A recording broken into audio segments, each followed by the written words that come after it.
Chapter 2: Desire, the starting point of all achievement, the first step to riches. Part 1. When Edwin C. Burns climbed down from the freight train in Orange, NJ, he may have resembled a tramp, but his thoughts were those of a king. As he made his way to Thomas Edison's office, his mind was at work. He saw himself standing in Edison's presence. He heard himself asking Mr. Edison for an opportunity to carry out the one consuming obsession of his life, a burning desire to become the business associate of the great inventor. Burns' desire was not a hope, it was not a wish, it was a keen, pulsating desire, which transcended everything else. It was definite. The desire was not new when he approached Edison. It had been Burns' dominating desire for a long time. In the beginning, when the desire first appeared in his mind, it may have been probably was only a wish. But it was no more wish when he appeared before Edison with it. A few years later, Edwin C. Burns again stood before Edison, in the same office where he first met the inventor. This time his desire had been translated into reality. He was in business with Edison. The dominating dream of his life had become a reality. Today, people who know Burns envy him because of the break life yielded him. They see him in the days of his triumph, without taking the trouble to investigate the cause of his success. Burns succeeded because he chose a definite goal and placed all his energy, all his willpower and all his effort into achieving that goal. He did not become the partner of Edison the day he arrived. He was content to start in the most menial work as long as it provided an opportunity to take even one step towards his cherished goal. 5 years passed before the chance he had been seeking made its appearance. During all those years not one ray of hope, not one promise of attainment of his desire had been held out to him, to everyone except himself. He appeared only another cog in the Edison business wheel. But in his own mind he was the partner of Edison every minute of the time, from the very day he first went to work there. It is a remarkable illustration of the power of definite desire. Burns won his goal because he wanted to be a business associate of Mr. Edison more than he wanted anything else. He created a plan by which to attain the purpose, but he burned all bridges behind him. He stood by his desire until it became the dominating obsession of his life and finally a fact. When he went to Orange, he did not say to himself, I will try to induce Edison to give me a job of some sort. He said, I will see Edison and put him on notice that I have come to go into business with him.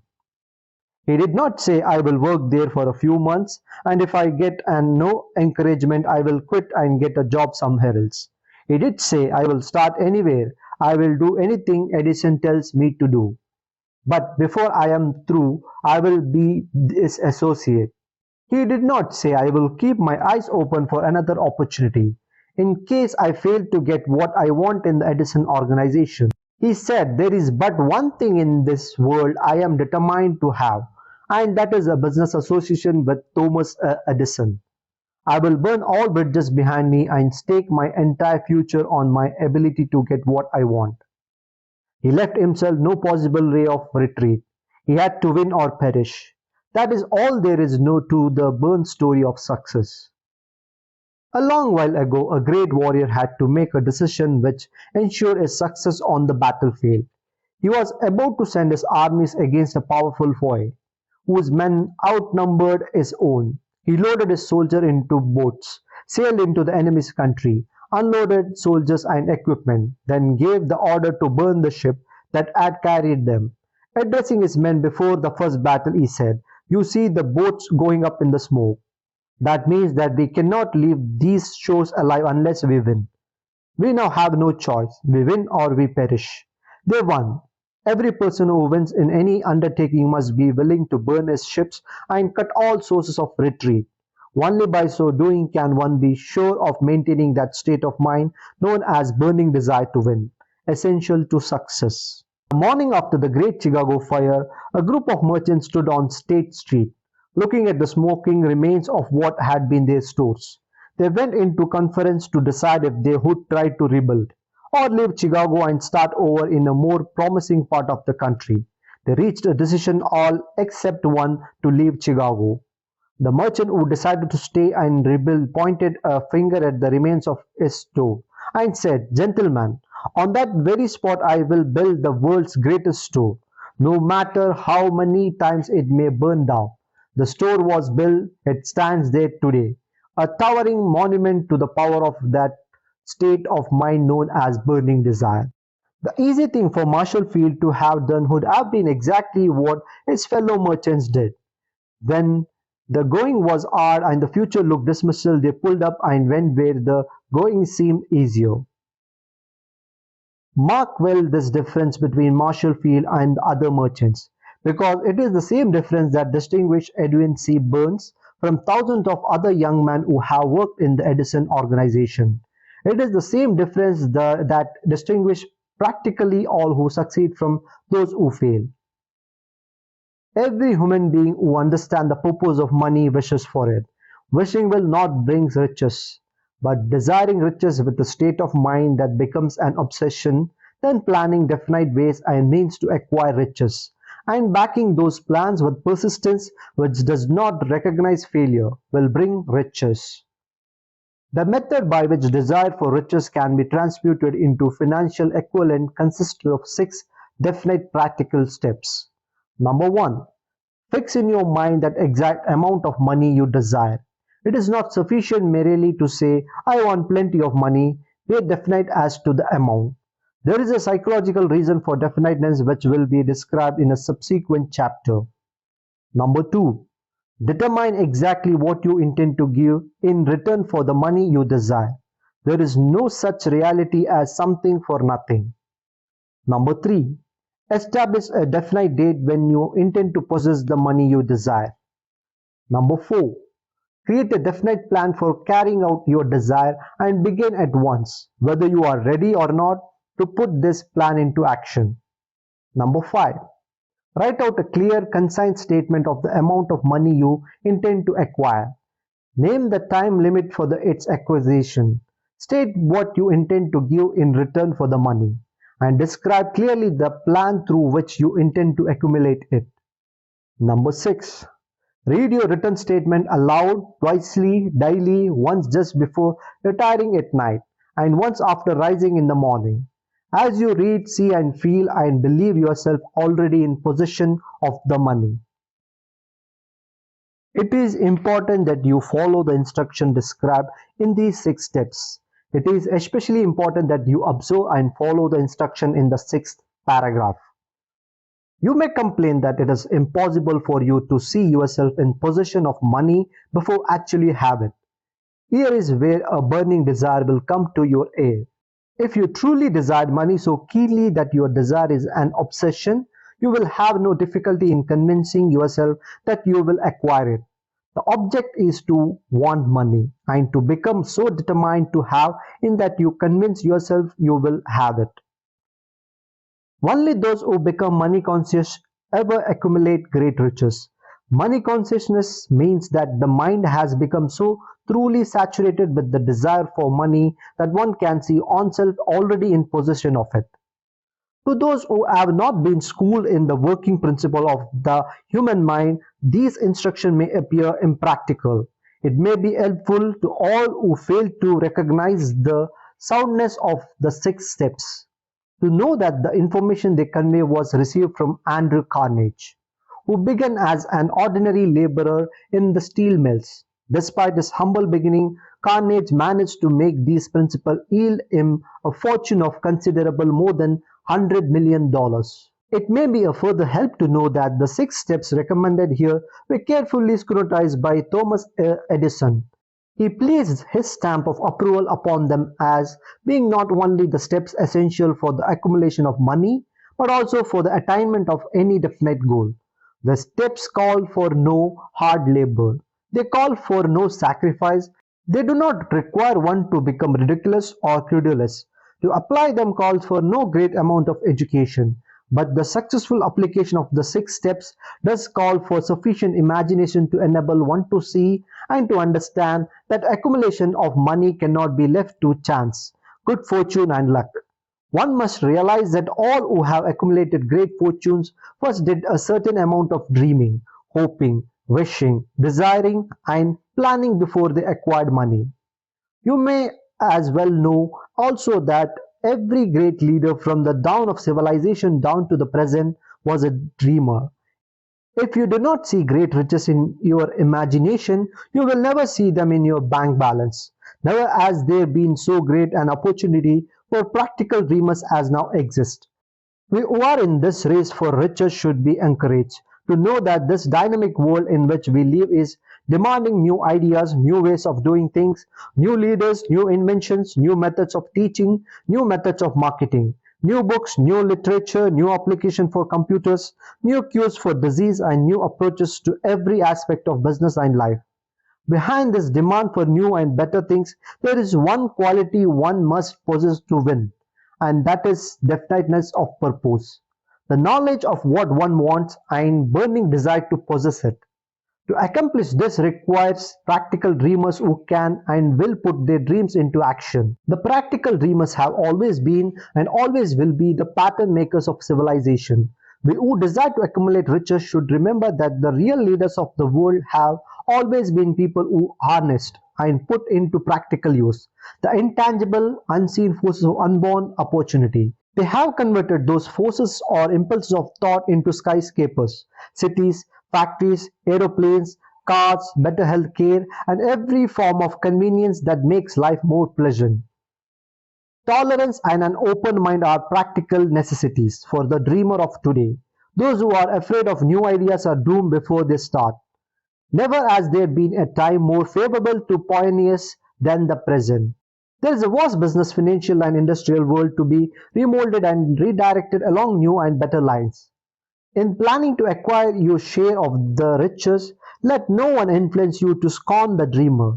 To win the big stakes in this ever-changing world, you must catch the spirit of the great pioneers of the past whose dreams have given to civilization all that it has of value.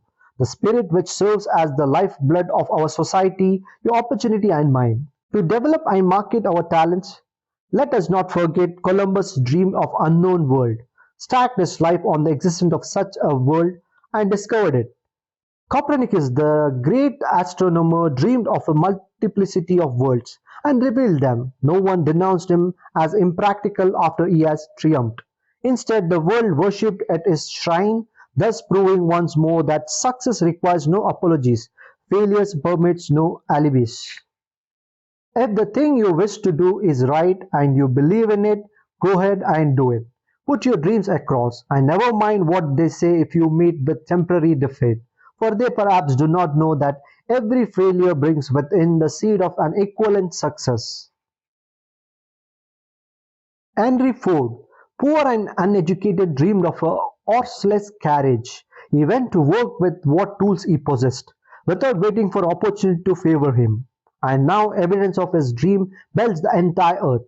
He has put more wheels into operation than any man who ever lived because he was not afraid to back his dreams. Thomas Edison dreamed of a lamp that could be operated by electricity.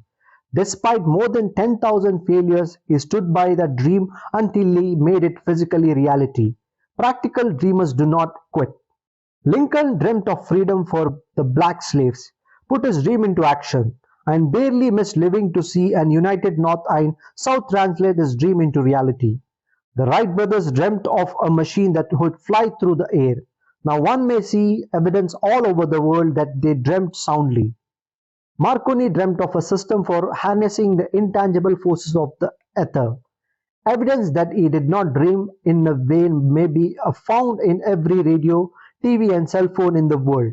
Moreover, Marconi's dream brought the humblest cabin and the most stately manor house side by side. It made the people of every nation on the earth next door neighbors by creating a medium where news, information, and entertainment could instantly be disseminated throughout the world. It may be interest you to know that Marconi's friend had him taken into custody and examined in a psychopathic hospital. when he announced he had discovered a principle through which he could send messages through the air, without the aid of wires or other direct physical means of communication. The dreamers of today fare better. The world has become accustomed to new discoveries. Indeed, it has shown a willingness to reward the dreamer who gives the world a new idea. Ray Kroc is another good example of someone who made his dream come true.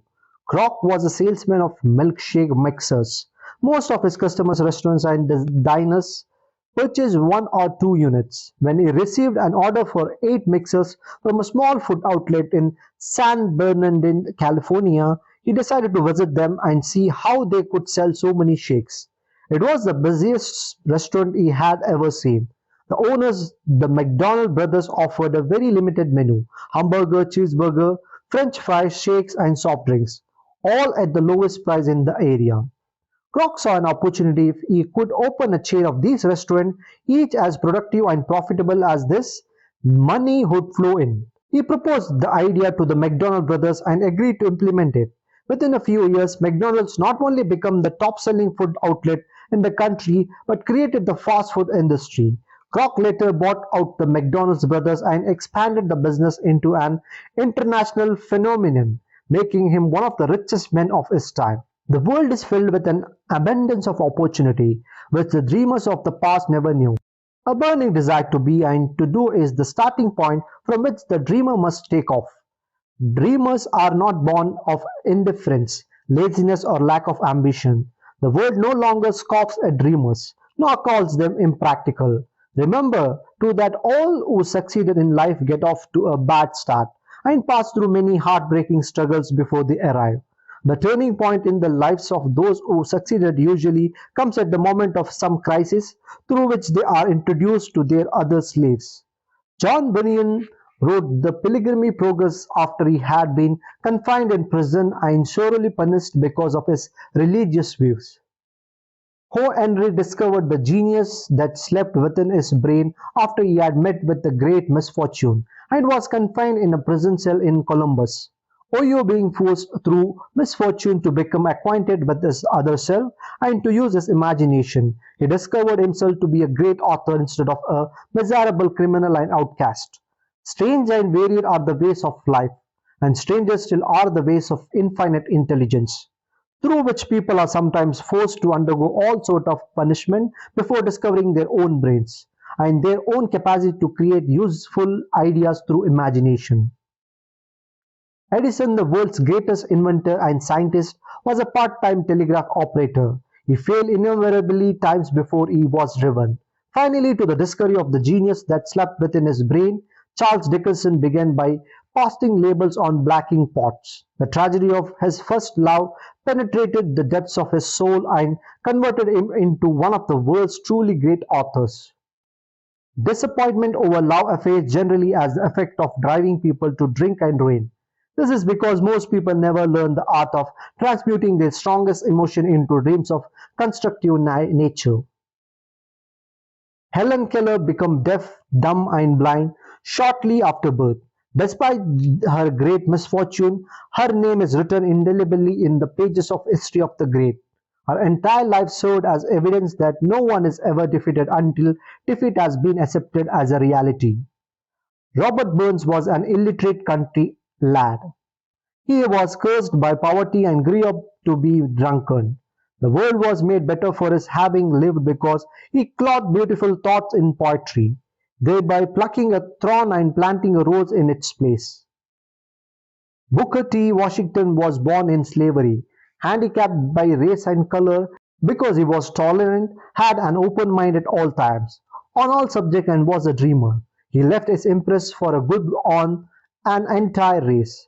Beethoven was deaf, Milton was blind, but their names will last as long as time endures because they dreamed and translated the dreams into organized thought.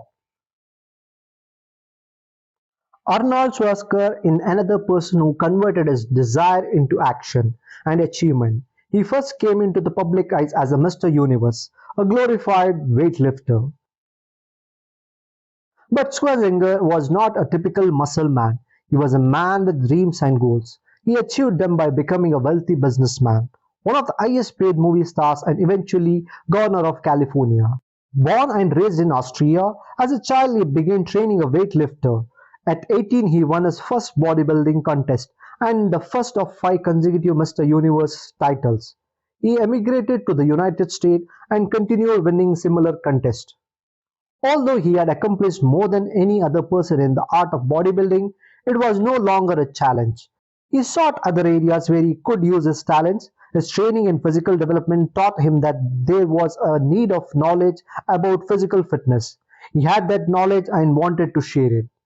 He wrote an autobiography, Arnold, The Education of Bodybuilder, which became a bestseller. He followed it with a book on bodybuilding for a woman, showing female readers how to use weight training to get in shape. This led to the creation of mail order exercise business and a company to produce bodybuilding events. This business started him on the road to business success. His next goal was to become a movie star. Even before he had secured his first movie role, he set himself a goal to be as big in movies as he was in bodybuilding. After turning down minor roles, his persistence paid off when he was cast as the lead in Conan the Barbarian. This led to a series of action films that made him one of the highest paid actors in Hollywood. Success in the movies did not make Schwarzenegger complacent. He set new goals for himself, this time in the world of business. He invested in real estate, created a restaurant chain, and became actively involved in other enterprises and became a multi-millionaire. As his success mounted, however, he added what became his dream goal: to serve the community. He traveled around the country to promote health and fitness for youth. He went into the inner cities and inspired the kids to eschew violence and crime, to say no to drugs, guns and gangs, yes to education. He has taken an active leadership role in several organizations dedicated to physical fitness and health. In 2003, Schwarzenegger threw his hat into the ring and was overwhelmingly elected as the new governor of California. You can learn much from this man. In setting goals, you are not limited to any one area. Schwarzenegger could have limited his future to bodybuilding and become quite successful, but he dreamt of much more, set higher goals, and strove to reach them. He learned from his success and adapted his knowledge to another aspect of his life. Like Schwarzenegger, do not be discouraged by criticism. Critics belittled his acting ability in his first films. But he was not dissuaded and pursued his goal to become one of the highest paid actors in Hollywood.